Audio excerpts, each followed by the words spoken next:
Sizden şunu hayal etmenizi istiyorum. Karanlık bir mağara, içeride doğumdan bu yana zincire vurulmuş insanlar var. Boyunlarını bile döndüremiyorlar. Yalnızca önlerine, mağaranın duvarına bakabiliyorlar. Arkalarında büyük bir ateş yanıyor. Bu ateşin önünden çeşitli nesneler geçiriliyor ve o nesnelerin gölgeleri duvara düşüyor. Zincirli insanlar ise yalnızca bu gölgeleri görüyor. Başka hiçbir şey bilmiyorlar. O gölgeler onlar için gerçekliğin ta kendisi. Sorgulamıyorlar, şüphe duymuyorlar çünkü bildikleri tek şey bu. Şimdi şunu düşünün. Bu insanlardan biri bir gün zincirlerini kırıyor. Dönüp bakıyor. Ateşi görüyor. Nesneleri görüyor. Gözleri yanıyor, acı veriyor. Ama merak onu dışarıya çekiyor ve mağaradan çıkıyor. Güneşi görüyor. Her şey çok parlak, çok yoğun, göz kamaştırıcı. Zamanla alışıyor ve anlıyor ki bütün hayatı boyunca yalnızca gölgeleri izlemiş. Gerçeği ancak şimdi görüyor. Her şeyi ancak şimdi görüyor. Bu alegoriyi biliyorsunuzdur. Platon'un bizdeki bilinen ismiyle Eflatun'un ünlü mağara alegorisi. Milattan önce 4. yüzyılda yaklaşık 2400 yıl önce kaleme alınmış ve bugün hala bu denli çarpıcı. Çünkü bir şeyi son derece net anlatıyor. Bilgi acı vericidir. Görmek acı vericidir. Mağaradan çıkmak, zincirlerden kurtulmak, gerçeği görmek bunların hiçbiri kolay değil. Platon'un hikayesinde belki de en önemli ayrıntı şu. Bu insan gerçeği öğrendikten sonra mağaraya geri dönüp diğerlerine anlatmaya çalışırsa onlar onu deli sanarlar. Gölgelerin dünyasında yaşayan insanlar güneşi görmüş birini kavrayamaz. Ona öfkelenirler, onu dışlarlar, ondan uzaklaşırlar. Alegorinin devamı var ama burada duralım. Şimdi sizi bir adım daha ileri götürmek istiyorum. Platon bu hikayeyi bilginin üstünlüğünü anlatmak amacıyla kurmuştu. Ama ben bugün size bambaşka bir soru sormak istiyorum. Peki o mağaradaki kalan insanlar daha mı mutluydu? Gölgeleri gerçek sanan, güneşin varlığından habersiz olan, zincirlerinden bile şikayetçi olmayan o insanlar. Onların huzuru sahte miydi yoksa sahte ya da gerçek olması o kadar da önemli değil miydi? Kısaca cahillik mutluluk mudur? Daniel Keyes 1966'da bu soruya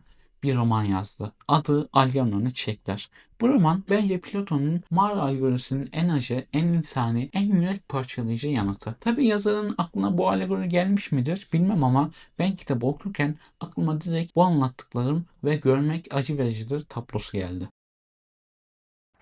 Kitaba geçmeden önce yazarın hayatına bakalım. Daniel Keyes 1927'de New York'ta doğmuş bir Amerikalı yazar. Hayatına bakıldığında ilginç bir şey dikkat çekiyor. Bu adam sanki bir roman karakteri gibi yaşamış. Ailesi onu tıp okutmak istiyor. O yazar olmak istiyor. Bu çatışma, bu içsel gerilim yıllarca sürüyor ve zamanla Alyon'un içeriklerin en derin konularından birine dönüşüyor. Bilginin insanı aile bağlarından nasıl kopardığı, aklın büyümesinin bazen sevginin küçülmesine yol açtığı gerçeğine. Daniel Keyes sonunda Berkeley Koleji'nde psikoloji okuyor. Ardından denizci olarak çalışıyor. Editörlük yapıyor. Bir süre moda fotoğrafçılığı da deniyor. Nihayetinde öğretmenliğe geçiyor. Özel eğitim ihtiyacı olan öğrencilere New York'ta İngilizce öğretiyor. İşte bu dönem her şeyi değiştiriyor. Bir gün sınıfındaki öğrencilerden biri ona şunu soruyor. Çok çalışsam ve zeki olsam normal sınıfa geçebilir miyim? O cümle Daniel Keyes'in zihninde asılı kalıyor. Yıllarca bu soruyu içinde taşıyor. Aristoteles hatırlıyor. Tragedya ancak büyük düşüşlerde var olur der Aristoteles. Çünkü ancak yüksekten düşülür. Ve Daniel Keyes kendi kendine soruyor. En aşağıdan en yukarıya çıkıp sonra tekrar aşağıya düşen bir adam. Bu hem bilim kurgu hem de mükemmel bir trajedi olabilir. Hikayeyi ilk sunduğunda editörler mutsuz sonu değiştirmesini istiyor. Yazar reddediyor ki ayrı yayın evinden net alıyor. Yine de ısrar ediyor. 5. deneme kabul ediliyor. 1959'da kısa hikaye olarak yayımlanıyor ve Hugo ödülünü kazanıyor. 1966'da roman olarak genişletiliyor. Bu kez Nebula ödülünü alıyor. Aynı hikaye iki farklı biçimde bilim kurgunun en prestijli iki ödülünü birden kazanan nadir eserlerden biri haline geliyor. 2014'te hayatını kaybeden yazarımız yalnızca bu tek romanla edebiyat tarihine adını kalıcı biçimde yazdırdı. Ve bu romanı o denli özel kılan şey salt bir bilim kurgu olmaması, özünde bir felsefi soruşturma olmasıdır. Algora'nın Çiçekler biçimsel açıdan son derece ustalıklı bir roman. Tamamıyla Charlie Gordon adlı karakterin tuttuğu günlüklerden yani ilerleme raporlarından oluşuyor. Okuyucu olarak her şeyi Charlie'nin gözünden, onun ağzından, onun kaleminden okuyoruz. Bu mektup ya da günlük biçimindeki anlatı yapısı romanı alışılmışın çok dışında bir deneyime dönüştürüyor. Neden mi? Çünkü romanın ilk sayfalarında Charlie'nin yazdığı raporlar yazım hatalarıyla dolu. Cümleler yarım kalmış. Kelimeler yanlış kurulmuş. Çeviriyi yapan da kitabın aslında sadık kalarak çok iyi bir iş çıkarmış. Hemen ismini de söyleyeyim. Fıtı fıtı fıtı fıtı.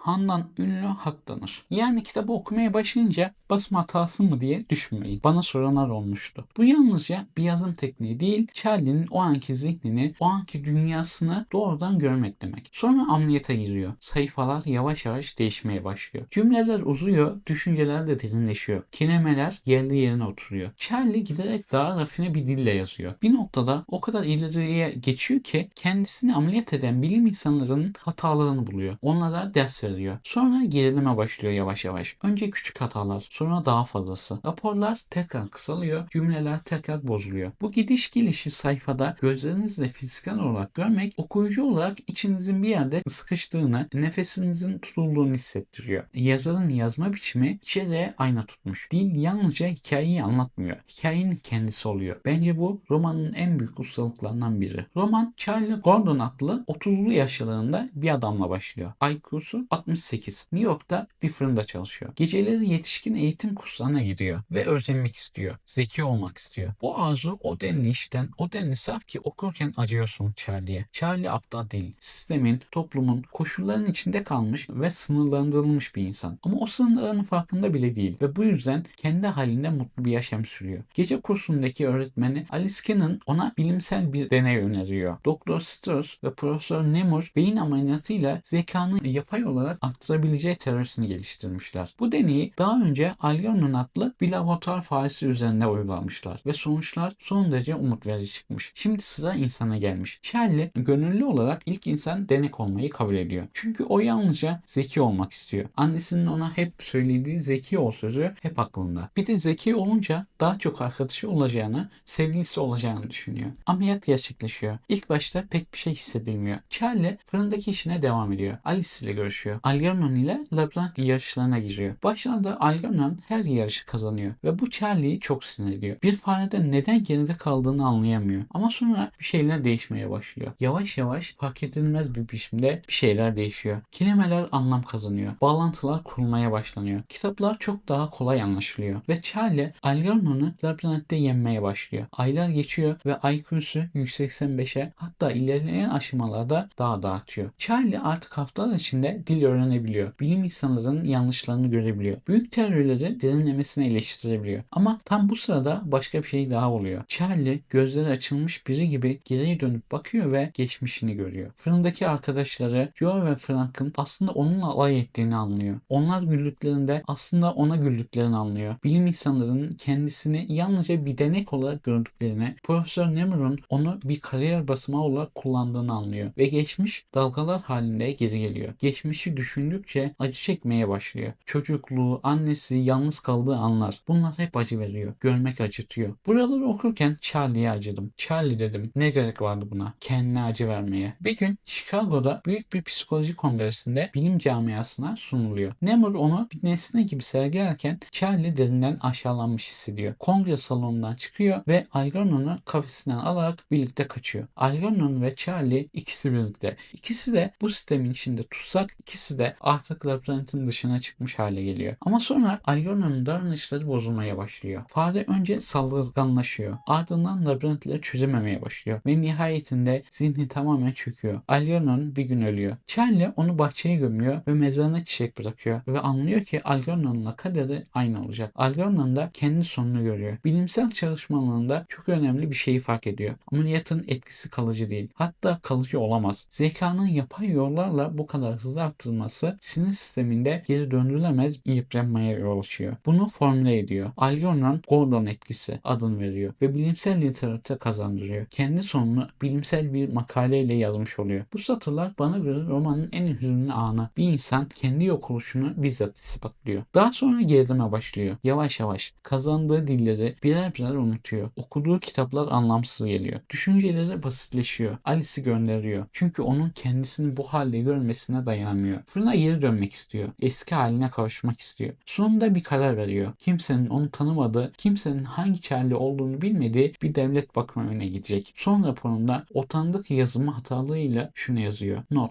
Lütfen eğer vaktiniz olursa Algernon'un arka bahçedeki mezarına birkaç çiçek koyun, olur mu? Son cümle bu. Kendi ölümünü fark eden bir adam bir fare için çiçek istiyor. Ama kitabı hüzünlü yapan yalnızca bu düşüş değil. Charlie'nin gerçek acısı o düşüşün ortasında eksiksiz biçimde var olmasında yatıyor. Hem bilen hem kaybeden, hem gören hem yitiren biri olarak var olmak. Zeka arttıkça Charlie kendisini izlemeye başlıyor, görmeye başlıyor ve bu izleme onu paramparça ediyor. Geçmişindeki Charlie'ye öfkeyle bakıyor. O naif, saf, gülünç adam ona yabancı geliyor. Ama aynı zamanda o adamı kaybetmenin acısını da hissediyor. Romanın en tuhaf ve en sarsıcı anlarından biri şu. Charlie zekasının zirvesindeyken bile aklında eski Charlie belirliyor. Bir hayalet gibi ona bakıyor. Bu iç bölünme, bu ayrışma travmanın ta kendisi. Charlie kendisiyle hiçbir zaman barışamıyor. Bu bölümü okurken çok etkilendim. Kendisini görmesi, geçmişini anlaması ama kendini çözememesi. Düşünün, o anı siz yaşıyorsunuz. Geçmişiniz utanç verici. Bunu fark ediyorsunuz. Bunu idrak ediyorsunuz. Ve bu size acı veriyor. Okurken Charlie'nin yerine kendimi koydum. Kitaptan bir şeyler almak istiyorsanız siz de kendinize onun yerine koyun. Kitabı yaşayın ki kitap size bir şeyler versin. Yoksa zeki olmak isteyen birinin günlüğü der geçeriz. Üzerine düşündükçe kitap da derinleşir. Charlie'ye dönecek olursak fırındaki eski iş arkadaşlarını görünce farklı bir çöküş yaşıyor. Onların artık ondan korktuğunu fark ediyor. Zeki Charlie onlara küçük gösteriyor, tedirgin ediyor. Arkadaşlarına göre artık ne ölçülebilir ne de kontrol edilebilir. Yıllarca birlikte güldü, birlikte çalıştığı insanlar şimdi ondan kaçıyor. Charlie için şu soru cevapsız kalıyor. Akıllı olduğum için mi üzgünüm yoksa bu insanları kaybettiğim için mi? Ve bu sorunun yanıtını bir türlü bulamıyor. Bir de şu var. İnsanlar gerçekten rol değişimlerine hiçbir şekilde katlanamıyorlar. Değişimi reddediyorlar. Ve bu yalnızca fırındaki yamaklar için değil, profesörler için de geçerli. Charlie büyüdükçe, değiştikçe çevresi onu dışlıyor. Çünkü değişen biri değişmeyen herkesi sorgulatır. Ve bu değişim çoğu zaman affedilmez bir şeydir. Alice Kennan ile olan ilişkisi romanın en kırılgan bölümlerinden birini oluşturuyor. Charlie ona aşık. Ama zekanın getirdiği farkındalık beraberinde geçmişin bastırılmış anılarını da gün yüzüne çıkarıyor. Ve o anılar onu Alice'e yaklaşmaktan alıkoruyor. Charlie zekasının zirvesindeyken bile Alice ile gerçek anlamda bir bağ kuramıyor. Nedeni geçmişteki annesinin davranışları. Kitabın bir bölümünde Charlie öğrendiği bütün dillerle, çözdüğü bütün teorilerle, kazandığı bütün zeka ile oturup düşünüyor ve şunu fark ediyor. Tüm bu zeka bana sıradan bir etik ikilemle, sıradan bir insani sorunla karşı karşıya kaldığımda nasıl davranacağımı öğretmiyor. Charlie'nin içindeki öfke, hüzün ve yetersizlik duygusu onu şu soruyu sorduruyor. Zeka her şeyi çözebiliyorsa mutluluğu, bağlantıyı, sevgiyi, insana ait olanı neden çözemiyor? Çünkü Charlie'nin analitik zekası gelişti ama duygusal zekası gelişmedi. Matematik problemini çok kolay çözüyor ama insan ilişkilerinde tökezliyor. Çünkü hiçbir ilerleme kaydetmemiş. Bizler hayatı yaşanırken duygusal zekamızı da geliştiririz. Charlie'nin bu varoluşsal sancısı benim için kitabın özü. Charlie hem çok zeki hem de çok yalnız. Ama şunu fark ettiğinde asıl ürperti geliyor. Ameliyat öncesi Charlie de yalnızdı. Ama bunu bilmiyordu. Pilotun mağarasındaki gibi gölgeleri gerçek sanıyordu. Alay edenleri arkadaşı sanıyordu. Ve o bilgisizliğin içinde orada bir tür huzurla yaşıyordu. Cahildi ama mutluydu. Charlie'yi anlayabilmek için annesini de anlamak şart. Kitabın en acı konularından biri tam burada saklı. Rose Gordon, yani annesi, küçük ve ince yapılı ama boyundan büyük arzuları olan bir kadın. Tek bir şey istiyor: normal görünmek.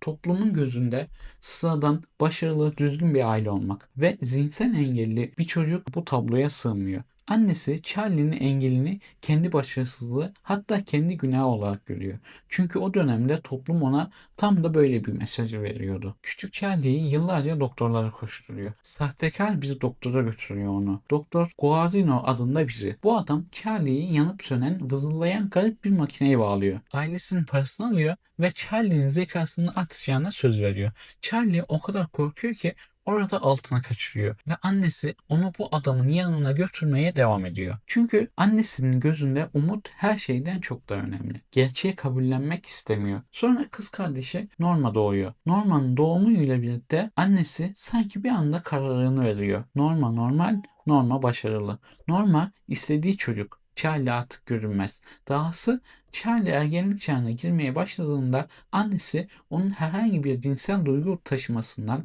bunu göstermesinden korkuyor. Annesi için bu da normalin dışında. Bu da utanılacak bir şey. Ve bu bastırma Charlie'nin bilinçaltına kazanıyor. Yıllar sonra zirvedeki Charlie bile Alice'e yaklaşamıyor.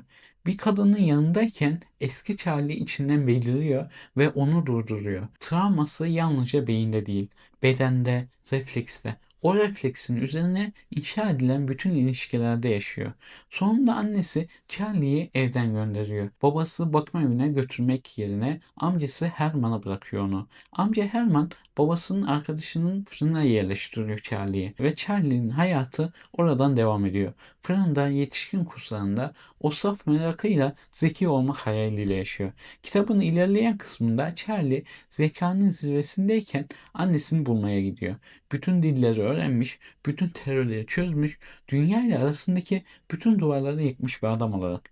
Belki hesaplaşmak istiyor, belki yalnızca görülmek istiyor. Bak anne, zeki oldum, artık gurur duyabilirsin benden demek istiyor.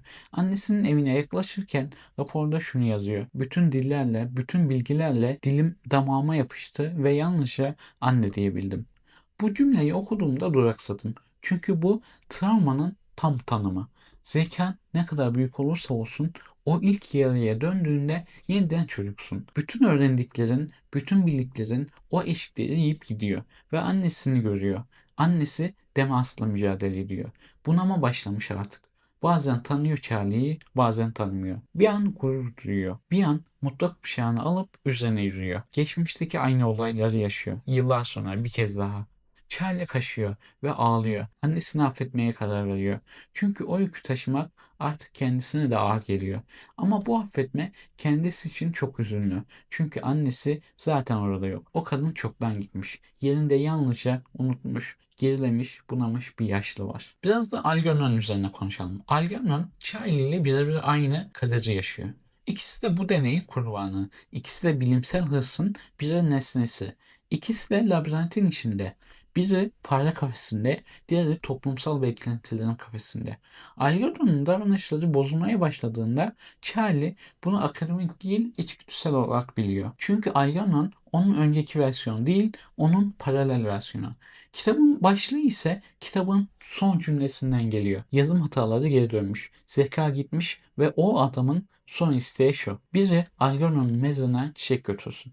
Charlie dünyayı defalarca ölçüp biçmiş, yüzlerce dilde düşünmüş ve gitmiş. Ama geriye kalan tek şey çiçek götürmek istemesi olmuş. Bir fare için o ilk haline döndüğündeki düşüncesi Algernon'la kurduğu duygusal bağ ile birleşmiş. Şimdi romana biraz dışarıdan bakalım. Kitabın sorduğu birkaç büyük soru var. İlk soru, başta sorduğumuz soru. Cahillik mutluluk mu? Yazar bu soruya yalın bir yanıt vermiyor. Charlie'nin ameliyat öncesi halinde bir sadelik vardı. Etrafındakilerin ona güldüğünü bilmiyordu. Bu cahilliğinden gelen bir şeydi. Charlie'nin zekası büyüdükçe acısı da büyüdü. Bu rastlantısal olan bir şey değil. Yazarın bilinçli bir tercihi. Görmek, bilmek, anlamak, bunlar aynı zamanda ağlamak, yitirmek, yalnız kalmak anlamına gelebiliyor. İkinci büyük soru etikle ilgili. Nemur ve Stur, Charlie'ye gerçekten yardım etmek için mi bu deneyi yapıyorlar? Bu soruyu sormak gerekiyor. Çünkü yanıtı rahatsız edici. Nemur'a bakıldığında Charlie'yi bir başarı hikayesine dönüştürmek istiyor. Onu bir denek olarak görüyor. Chicago'daki kongrede bu çok net anlaşılıyor. Charlie'nin aklı büyüdükçe bu görünmezliği hissedip öfkeleniyor. Bilim insanları iyi niyetli olabilir ama iyi niyet tek başına yetmiyor. Etik niyetin ötesinde bir şey. Üçüncü soru toplumun engelli bireylere bakışı. Ve bu yalnızca 1960'ların değil bugünün sorusu. Bir insanı neyle ölçüyoruz? Üretkenliğiyle mi? IQ'suyla mı? Topluma sağladığı katkıyla mı? Fırındaki adamlar düşük zekalı Charlie'yi daha az korkutucu, daha kolayca sevilebilir buluyordu. Ama zeki Charlie onları tedirgin ediyor. Artık ne ölçülebilir ne de kontrol edilebilir. Biz aslında sevgimizi güç dengesiyle mi kuruyoruz? Charlie zekasız olarak sevilmedi. Dahi olduğundan da sevilmedi. Bunun üzerine düşünmemiz lazım. Konu Charlie'den bağımsız bana kalırsa. İnsanoğlunun sevgi anlayışı problemli. Charlie'yi her iki haliyle de dışarıda bırakıyorlar. Zekasız olduğunda gülüyorlar, dalga geçiyorlar. Daha iyi olduğunda ise kıskanıyorlar, sevmiyorlar. Charlie hiçbir durumda arkadaş edinemedi ya, ona çok üzüldüm. Bu romanı okurken kabullenmekte en çok zorlandığım şey oldu. Charlie'nin ameliyat öncesi hali daha mutluydu. Ve bu durum beni rahatsız etti. Çünkü zekayı bir nimet olarak görmeye alışmışız. Daha çok bil, daha çok anla, daha çok başar. Bu mesaj her yerde var. Okulda, ailede, sosyal medyada. Ama kitap bunun tam tersini söylüyor. Kitabın ilk sayfalarında Charlie'nin hatalı kelimelerle yazdığı raporlar. Onları okurken garip hissettim. Bir yandan komik, bir yandan acıklı. Çünkü düşününce Charlie'nin o yanlış cümlelerin içinde ne kadar büyük bir istek var. Zeki olmak istiyorum diyor. Öğrenmek istiyorum diyor. Ve bu isteğin saflığı beni ilk sayfalardan yakaladı. Okudukça o saflığın yavaş yavaş eridiğini görüyorsunuz. Charlie'nin Alice'le kurduğu ya da kuramadığı demeliyim ilişkiye bakarken Charlie'ye acıdım. Bu iki karakter arasında son derece içten bir duygu var. Ama geçmişin bastırdığı duygular, annenin bıraktığı yaralar, zekanın getirdiği mesafe bu ilişkiyi mahvediyor. Charlie'nin annesiyle olan bölümü de beni en derinden etkileyen bölümlerden biri oldu. Bir yandan dünyayı anlamış ama annesinin yanında yeniden çocuğa dönüşen adam. Bütün bilgisi, bütün zekası annesiyle karşılaştığında yok oluyor. Uzun süre kitabı kapatıp duvara baktım. Ağlamak için değil, sindirmek için. Çünkü tanıdık geldi. Büyüdükçe bazı gerçekleri görmeye başlıyoruz. Ve o gerçekler bazen en çok sevdiğimiz insanlara dair oluyor. Bunu nasıl taşıyacağımızı kimse öğretmiyor. Ne acı değil mi? Zeka bir lütuf mu, lanet mi? Bilemedim. Ama şunu anladım. Bilgi, öğrenme, kitaplar bunlar hem mutluluk hem acı getiriyor. Zeka bir armağan olabilir ama bedelini ödememiz gerekiyor. Şimdi bu romana farklı bir açıdan bakmak istiyorum. Charlie'ye hep acıdık. Ama onun da eleştirilecek tarafları var. Charlie'nin en zeki haline bakalım. Tabiri caizse her şeyi saldırıyor. Bir dil öğreniyor, 5 dil daha öğreniyor. Bir kitap okuyor, kütüphaneyi bitiriyor. Nemo'nun hatalarını buluyor. O terörün çok ötesine geçiyor. Sanki açlığını hiçbir zaman gideremeyecekmiş gibi her şeyi yutmak istiyor. Ama bir türlü doymuyor. Bu doyumsuzluk ona ne veriyor? Daha fazla bilgi. Ama daha fazla bilgi ne veriyor? Daha fazla yalnızlık. İnsan böyle bir şey. Bu kitabın bana en çok fısıldadığı şey bu. Biz hiç durmuyoruz. Daha fazlasını istiyoruz.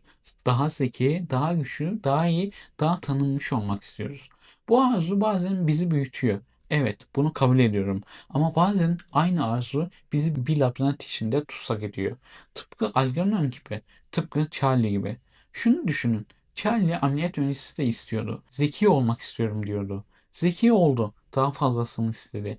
Daha fazlasını aldı. Ve o daha fazla onu kendisiyle barışamayan, kimseyle gerçek bir bağ kuramayan, geçmişini aşamayan, geleceğini kabul edemeyen bir adama dönüştürdü. Belki de en büyük trajedi isteklerimizin bizi kendimize yabancılaştırmasıdır. Platon mağaradan çıkan adamın güneşi gördüğünü söylemişti. Ama şunu sormak istiyorum. O adam güneşi yeterli bulacak mı? Daha uzaktaki bir yıldızı aramaya başlamayacak mı?